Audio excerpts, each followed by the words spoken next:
Okay, so previously we have talked about what literature review is, its purposes, its importance to our research, the types of literature, and where can we find them. So now that you have downloaded a lot of literature, how do you read them?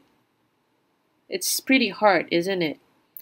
Hi everyone, Assalamualaikum. My name is Dr. Nadia, and today we're going to talk about how to read an article critically. Okay, as you know, as you have read before, scientific articles or empirical articles, they are not the same with whatever that we are used to read. We're used to read magazines, we are used to read the textbook, we are used to read novels, right? It's totally different because scientific articles contain jargons and a lot of technical terms and sometimes even words that we have never used in our daily conversations. So therefore, they should be read differently, using different approach, okay?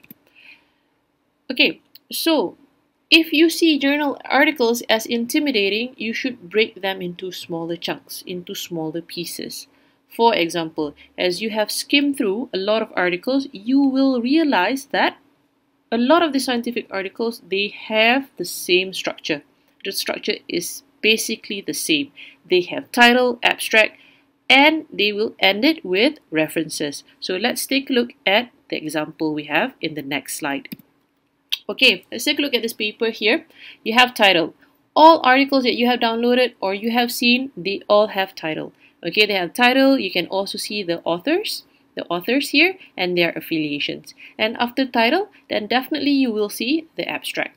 So the abstract will provide you with an overview of the research. It's going to tell you the purpose of the research, the methods, and also whatever that the authors have found in that research, okay? And after that, definitely the paper will start with an introduction. So this is one of the most important section. Why? Because basically you start reading with the introduction, right? So if the introduction is not interesting, you will stop reading. So the same thing goes with other readers as well. So your introduction must be very interesting. Okay, so after that, you're going to have a literature review section. It's not shown here in this picture, but typically businesses, social sciences, we have literature review, okay, in our papers. And after that, you're going to see the methods. So under the methods, the authors will tell people or will tell the readers what they have did for the research, who's their sample size, okay, who were the respondents, how was the data collected, and whatnot. And after the methods section, you're going to see the results section. So what have they obtained from the data collected, okay, under methods. And after results, you're going to see the discussion, okay. The authors will discuss the findings, the research findings. They will also provide you with the implication of the findings. So what's the impact on the industry, what's the impact on the academia, okay. Sometimes you can also see limitations and future research. So recommendations, the author's recommendation for future research. If you want to find ideas for your research, sometimes people will often look here under future research because the authors will recommend future research should be conducted measuring a different thing, or future research should be conducted in Malaysia. So you can take the author's suggestion or recommendation and probably infuse it with your idea. And there you go, you're going to get a new research idea. Okay, and after that, towards the end of the paper, you will definitely see the reference list. Okay, so now that you have downloaded a lot of articles, what do you do with it? You have to evaluate these articles, whether they are useful for you or not. Okay, if they are not useful, you just throw it away or you just keep it aside. Okay, you only want papers that are useful for your research. So how do you filter all those? You can take a look at this diagram here. First, you can take a look at the title, you can take a look at the keywords. If they are not relevant to your research, then definitely just throw them away. Okay, but you have to be very careful with title because some research, they like to have a very sassy or fancy title. For example, the effects of phantom decoy. What does that even mean? Is it Phantom of the Opera? Definitely not. It's actually a pricing strategy. Okay, it's a pricing strategy that is often used. Okay, so after that, if the title and keywords are suitable for your research, you keep moving on and read the abstract. or the summary of the paper or the conclusion of the paper, and you ask yourself these questions. Whether the aims and objectives are clear. Okay, aims and objectives, sometimes they are included in the abstract, but if you can't find it in the abstract, they are in chapter 1.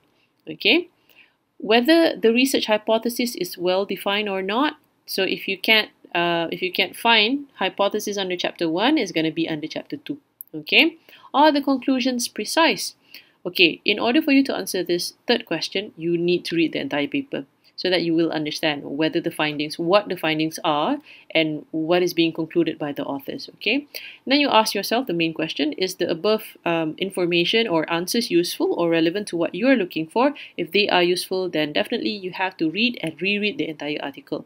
Okay, let's proceed with the next tips. Okay, first you skim, and then you reread, and then you interpret, and then you summarize. It's as easy as 1, 2, 3, 4, right? Okay, so why do you skim the paper first? Just to get a gist of the paper, or just to get a broad or the bigger picture. Okay, what's the method?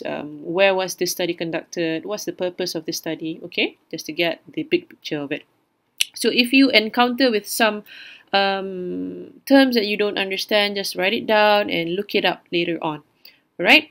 And then you need to reread the paper. This is a normal process, okay? You don't just read an article once. I will actually at least read twice, okay? Read an article twice, or sometimes even 5 times. Then you need to ask several questions to evaluate the paper. What are the questions that you need to ask? I have already provided you with these questions here, okay? So this is going to be on a separate sheet in your Google Classroom.